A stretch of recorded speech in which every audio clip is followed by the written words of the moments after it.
So everyone, I hope you are doing great and आप सभी का स्वागत है एक और नई वीडियो में आप सभी को नमस्ते। आज मैं बात करूंगा आरसीआईपी के regarding, it means rural community immigration pilot programme के रिगार्डिंग। रिमेंबर वन थिंग, जब भी हम पायलट के रिगार्डिंग बात करते हैं ना, कोई पायलट प्रोग्राम हो तो पायलट प्रोग्राम का मतलब ये होता है कि वो 5 ईयर्स या उससे कम टाइम के लिए वैलिड है। उसके बाद वो कंटिन्यू होता है, परमानेंट किया जाता है। It's all depend upon the IRCC, it's all depend upon the immigration department और द कैनेडियन गवर्नमेंट। अगर उन्हें लगता है कि हमने जो पायलट प्रोग्राम निकाला है ये बेनिफिशियल है, हमें वैसे स्किल्ड लोग मिल रहे हैं, वैसे स्किल्ड लेबर मिल रही है, then they will make them permanently. अगर उन्हें लगता है कि it is not worth it तो ये बीच में भी रोक सकते हैं। ये मैक्सिमम टाइम पीरियड होता है 5 ईयर्स या लेस देन 5 ईयर्स। सो अगर आपको याद हो तो मैंने इससे पहले एक वीडियो बनाई थी आरएनआईपी के रिगार्डिंग काफी टाइम पहले। आरसीआईपी में और आरएनआईपी में ज्यादा कुछ डिफरेंस नहीं है। आरसीआईपी है rural community immigration pilot programme और आरएनआईपी है rural northern immigration pilot programme. दोनों में बहुत सारी सिमिलैरिटीज है। आई वुड से कि 95% सिमिलैरिटीज है। इस एक चीज का डिफरेंस है कि आरएनआईपी में मेन फोकस था स्किल्ड वालों के लिए, जो स्किल्ड लेबर है, और आरसीआईपी में सभी में फोकस है।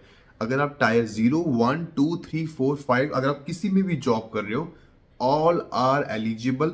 लेकिन दोनों में एक चीज बहुत कॉमन थी कि दोनों का मेन फोकस था रूरल कम्युनिटीज में जो स्किल्ड लेबर की डिमांड है उसको फुलफिल करना, और ये सारे प्रोविंस में था। लेकिन आरएनआईपी में अराउंड 5 प्रोविंस थे। एक अल्बर्टा था, सस्कैचुअन था, ओंटारियो था, ब्रिटिश कोलंबिया था, हाँ राइट, और मैनिटोबा भी था। 5 प्रोविंस थे।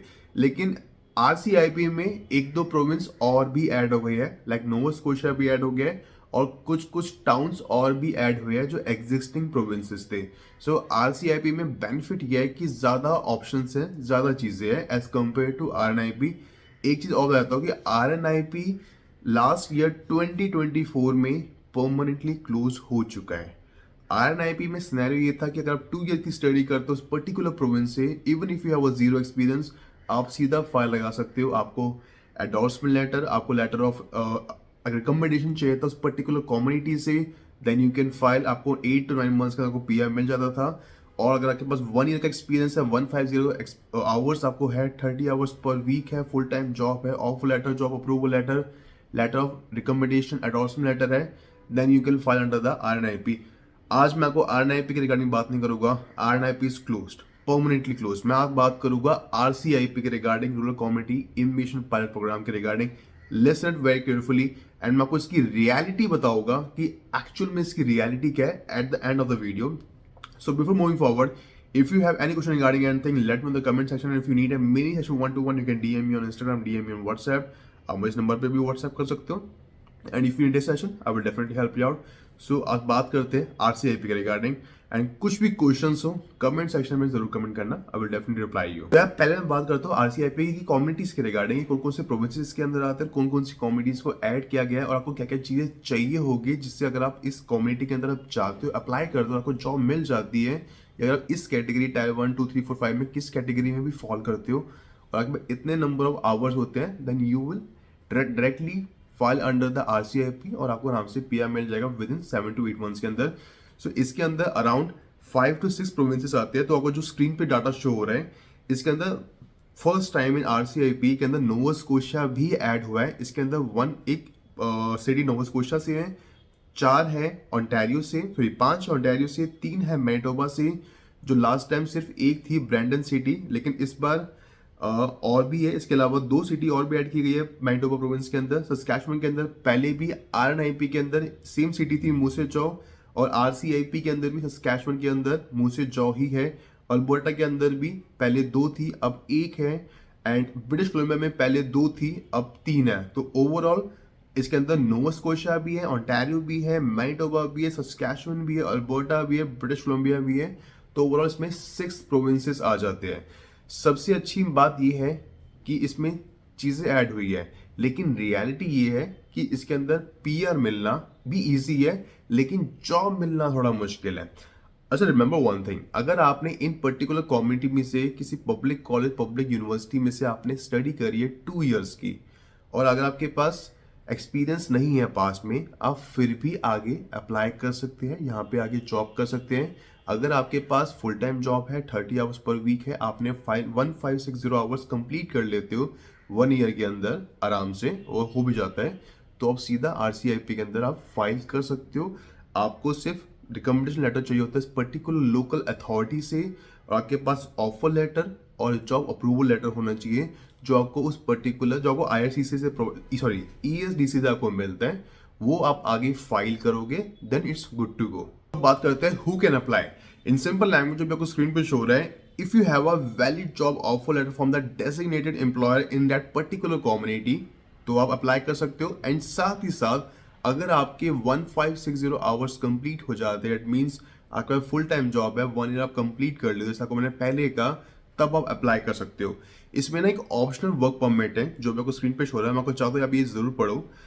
If you applied for a permanent residency under the RCIP, you may also be eligible for a 2-year work permit. The work permit lets you work while your PR application is being processed. For example, ऐसे मान लीजिए कि आपने experience gain कर लिया, सब कुछ आपके पूरा हो गया, ऑफर लेटर भी है, जॉब अप्रूवल लेटर भी है, लेटर ऑफ रिकमेंडेशन भी मिल गया, 1560 आवर्स भी कंप्लीट हो गए, और आपके 3-4 महीने बाद आपका जो टेम्प्रेरी रेजिडेंस का स्टेटस है वो खत्म होने वाला है और आपने PR के लिए फाइल कर दी है अंडर द RCIP। तो जब तक आपकी फाइल प्रोसेस हो रही है तब तक आप उस पर्टिकुलर कम्युनिटी के अंदर या उस विद द सेम एम्प्लॉय के साथ आप वर्क कर सकते हो जब तक आपका PR नहीं आ जाता।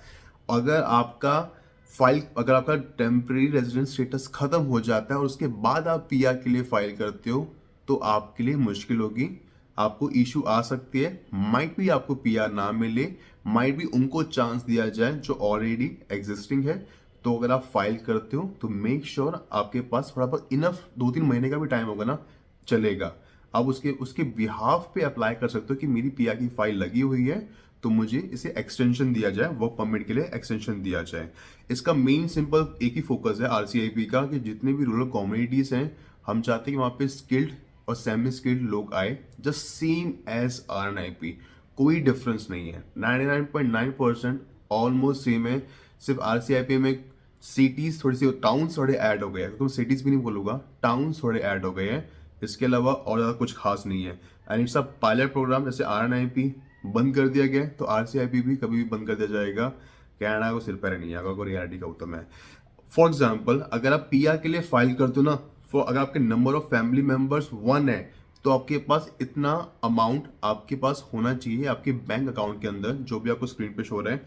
If number of family member is 1 then $7963, number of family members 2 then $9692, number of family members 3 that means आपके पास 12,059 कैनेडियन डॉलर्स होने चाहिए, जो भी आपको स्क्रीन पे शो रहा है, आप पढ़ लेना। And minimum score is required in terms of IELTS, it's all depend upon your tire code. Industry is different thing, your NOC code is different thing, your job position उसके हिसाब से आपका होना चाहिए। फॉर एग्जाम्पल अगर आपकी जो position है टायर 0 टायर 1 में आती है तो आपके पास कैनेडियन लैंग्वेज बेंचमार्क का जो स्कोर होना चाहिए वो ओवरऑल 6 होना चाहिए। टायर 2-3 में CLB 5, टायर 4 टायर 5 में CLB आपका 4 होना चाहिए। देखो ये तो हो गया पूरा प्रोसेस कि आपके पास ऑप्शनल है, आगे आपको वहाँ पे स्टे करना है, करो आफ्टर द PR, नहीं करना it's totally up to you. आपके पास ऑफर लेटर होना चाहिए, जॉब अप्रूवल लेटर होना चाहिए, लेटर ऑफ रिकमेंडेशन होना चाहिए पर्टिकुलर कम्युनिटी से, आपके पास 1560 आवर्स होने चाहिए, देन फुल टाइम एम्प्लॉय, आपको 30 आवर्स मिलने चाहिए पर वीक, आपके पास फुल टाइम जॉब होनी चाहिए, आपको 1 ईयर पर कंप्लीट करना है तभी आप एलिजिबल होगे। अब आते हैं रियलिटी में। देखो RNIP जब स्टार्ट हुआ था ना, उस टाइम भी ना इतना इजी नहीं था, एंड आपको सबको पता है कनाडा में ना अपॉर्चुनिटी है, स्किल्ड जॉब्स है, सेमी स्किल्ड जॉब इतनी नहीं है, लो वेज जॉब्स इतनी भी नहीं है, बहुत कम है, और उसके लिए ऑलरेडी लोग हैं जो वहाँ पे उसको फुलफिल कर सकते हैं, लेकिन स्किल्ड वालों के लिए ऑप्शंस है। रियलिटी कहूँ तो कनाडा में को कोई भी जॉब देखनी हो ना, अगर आपके पास स्टेटस आउटसाइड का या इनसाइड का, अगर टेम्परेरी रेजिडेंट का स्टेटस भी है ना, और ओपन वर्क परमिट पे भी हो, it's not easy for anyone to get a job even if you are skilled. अगर आप किसी देसी या साउथ एशियन पर्सन से बात करोगे, वहाँ का एम्प्लॉयर होगा, ही नोज वेरी वेल कि भाई लोग यहाँ पे इसलिए मूव होते हैं just to get PR। Once they will get PR they will go away, means छोड़ देंगे इस जगह को, टाउन छोड़ देंगे। तो कहने का मतलब ये है nothing is free, they will charge you 25 से लेके 65 और 75 CAD कैनेडियन डॉलर्स, मतलब 25,000 से लेके 70-80,000 तक आपको पे करना पड़ेगा just to get a job and it's a reality. मैं आपको एक चीज कहूंगा, अगर आपको रियलिटी में कहूँ ना, इतनी ऑप्शंस इतनी अपॉर्चुनिटीज नहीं है। कोई कुछ ही बोल दे नहीं यू मिल जाएगी जॉब, घंटा कुछ नहीं मिलने वाली, कुछ जॉब नहीं मिलने वाली। I have seen in the RNIP also बहुत कम पर्टिकुलर प्लेस में अपॉर्चुनिटीज थी। मेरी जो फर्स्ट जॉब लगी थी ना लाइफ में कनाडा में, वो मेरी टिमिन्स में लगी थी। टिमिन्स के जो नियर टू टोरंटो है, 90 kilometre from Toronto Ontario province के अंदर। That is also come under the RNIP community और that is comes to come under the RCIP। मेरी फर्स्ट जॉब वहाँ लगी थी, पर उसको मैंने लिया नहीं था। और जिसके साथ लगी थी वो भी कोई देसी पर्सन था, आई थिंक वो अम्बाला से था, आई रिमेंबर। बट वो मैंने जॉब की नहीं थी, मुझे लगा कि मुझे कोई और बेटर अपॉर्चुनिटी मिल रही थी। बट मैं कोई चीज़ कहूँगा, रियलिटी बहुत डिफरेंट है और वैसे बहुत डिफरेंट है। कहने में कि आपको डेजिग्नेटेड एम्प्लॉयर से job approval letter, offer letter सब कुछ मिल जाएगा, ये मिल जाएगा तो आराम से सब कुछ हो जाएगा। अच्छा, मैं को इसमें एक चीज़ और ऐड कर दूँ जाने से पहले, वही एम्प्लॉयर एलिजिबल होगा जिसके पास मिनिमम जो बिजनेस होगा वो 2 साल पुराना होगा और जो प्रॉपरली टैक्स फाइल करता होगा और उसकी इनकम भी इतनी होनी चाहिए, 4 से 5 लाख या 3 से मतलब मोर देन 4 lakhs होनी चाहिए पर ईयर। ये काफ़ी कुछ चीज़ें मैटर करती है, मतलब बिजनेस 2 साल पुराना होना चाहिए, तभी आपको वो सारी चीज़ें प्रोवाइड कर सकते हैं, तभी आप उसके अंदर एलिजिबल हो, तभी आप आगे फाइल कर पाओगे इस पर्टिकुलर स्ट्रीम के अंदर, RCIP के अंदर। Otherwise it would be very hard. मैं आपको इसमें एक चीज़ ऐड करना चाहूँगा आखिरी जाने से पहले। ज़रूरी नहीं है कि आकर ये प्लान, देखो सुनने में बहुत अच्छा लगता है कि RCIP आराम से ही हो जाएगा, RNIP की तरह बिल्कुल सेम है। सेम बिल्कुल है, डिट्टो सेम है, कोई ज़्यादा फर्क नहीं है, 99.9% सेम है। लेकिन मैं आपको एक चीज़ कहूँगा, अगर आप ओपन वर्क परमिट पे हो, there are more option in terms of getting into the PR। हो सकता है कि आपको आइल्स में, सेल्फ में या PD में स्कोर इंप्रूव करना पड़े। हो सकता है कि आपको कोई स्किल्ड कोर्स में भी अप्लाई करना पड़े, उसको पहले क्वालिफाई करना पड़े, फिर उसमें 6 मंथ्स का एक्सपीरियंस लेना पड़े अंडर द PNB में फाइल करने के लिए, 1 ईयर एक्सपीरियंस लेना पड़े अंडर द फेडरल लेवल के एक्सप्रेस एंट्री के CC के अंदर फाइल करने के लिए। So make sure improve your self, reference रखो, देखो आपकी एज क्या है, क्वालिफिकेशन क्या है, एक्सपीरियंस क्या है, आपका CRS स्कोर कितना बन रहा है। क्योंकि अभी जितने भी ड्रॉ हो रहे हैं सारे के सारे CEC ड्रॉ हो रहे हैं, कैनेडियन एक्सपीरियंस क्लास वाले हो रहे हैं, फॉरेन ड्रॉ नहीं हो रहे। आप पर्सनल सपोर्ट वर्कर में जा सकते हो, नैनी के वर्क में जा सकते हो, आप 5 के टेक्नीशियन में जा सकते हो, आप वेल्डिंग का कोर्स आप ले सकते हो, उसका एक्सपीरियंस भी गेन कर सकते हो, आप CNC मिलिंग में जा सकते हो, इसकी भी बहुत डिमांड है, ये भी 6 महीने का कोर्स होता है। आप इनसाइड कनाडा से भी कर सकते हो, जो भी करो लेकिन पब्लिक कॉलेज, पब्लिक यूनिवर्सिटी से करना। उससे इसलिए बोलता हूँ क्योंकि वो गवर्नमेंट से एफिलेटेड है, उनकी वर्थ होती है, उसकी वैल्यू होती है as compared to private colleges. Private colleges की कोई वैल्यू नहीं होती, आपको कोई बेनिफिट भी नहीं देते, वो सिर्फ दुकान खोल के बैठे हुए। इट्स बेटर कोई आप स्किल बेस्ड कोर्स भी करते हो तो go for the public one only, चाहे पब्लिक कॉलेज हो, पब्लिक यूनिवर्सिटी हो।